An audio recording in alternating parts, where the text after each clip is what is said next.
Welcome to another Sci-Fi Guy Explores. And welcome guys. This is your Sci-Fi Guy. This is Will, and we're not going to be talking science fiction in this episode. We're going to be talking about Sasquatch and Bigfoot, or Yeti, or Yowie, or Harry Wildman. You take the pick, you take your choice, but we're not going to be talking about science fiction because, according to Dr. Jane Goodall, according to Dr. Jeff Meldrum, Sasquatch exists. Do you like Sasquatch? I like Sasquatch, Native American derivation. Bigfoot's fine. Bigfoot, it's certainly the more popular one by now, right? I guess. Though Squatch has become pretty well known and well used as well. But again, nothing against the debunkers, or I should say the skeptics. There you go. The skeptics. But the people behind the probable existence, let's say probable, because, I can't say it definitively exists. Neither can Dr. Jane Goodall, Dr. Jeff Meldrum. No one can say it definitively exists until we bring in a specimen, captured, so forth, a corpse, whatever. As good or as respected as, say, even the Patterson-Gimlin film is, it's not incontrovertible proof, right?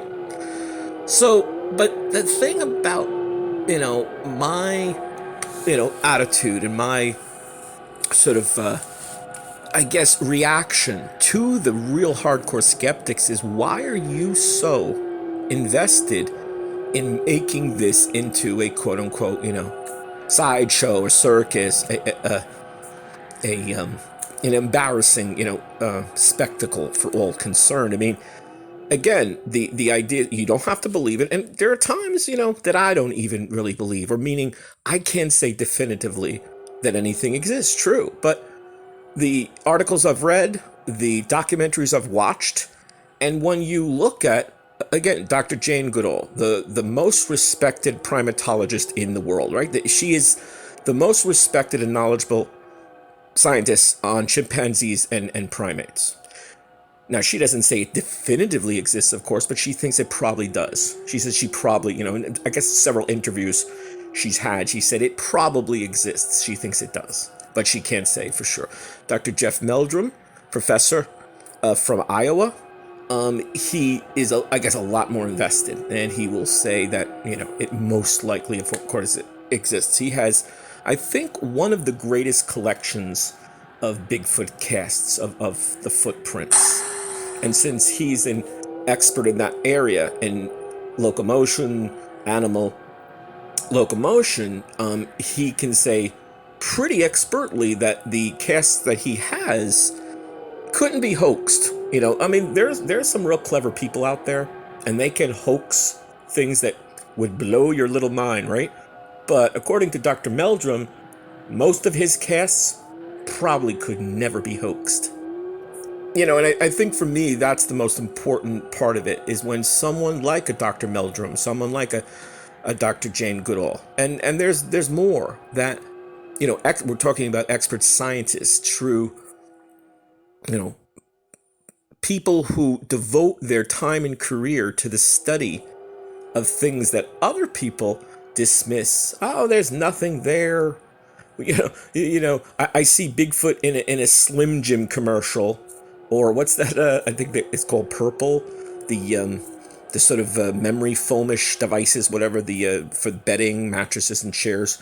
They do a great campaign, and so we laugh, and Harry and the Hendersons, and it's just all a big joke. When, if you really do the due diligence, if you really take the time and read the articles and watch the documentaries, will it convince you? Maybe not. Will it take you to another level of sort of, awareness and education and information? Yeah. And that's what you got to do, right? You've got to do the work. But most people are like, no, it doesn't exist. It's fake. And the reason I'm doing this particular episode is because someone left a comment in my most recent video saying, that Bigfoot stories are needed. And basically it said, oh, it's fake. Here's another channel pushing fake stuff. And I pretty much countered that commentator, with Dr. Jane Goodall and all these experts that will take issue, and they know more about this issue, this subject that, than you ever will. So, it's a safe bet, right? So, like the tried and true old saying, keep an open mind, but not so open that your brain falls out, right? There you go.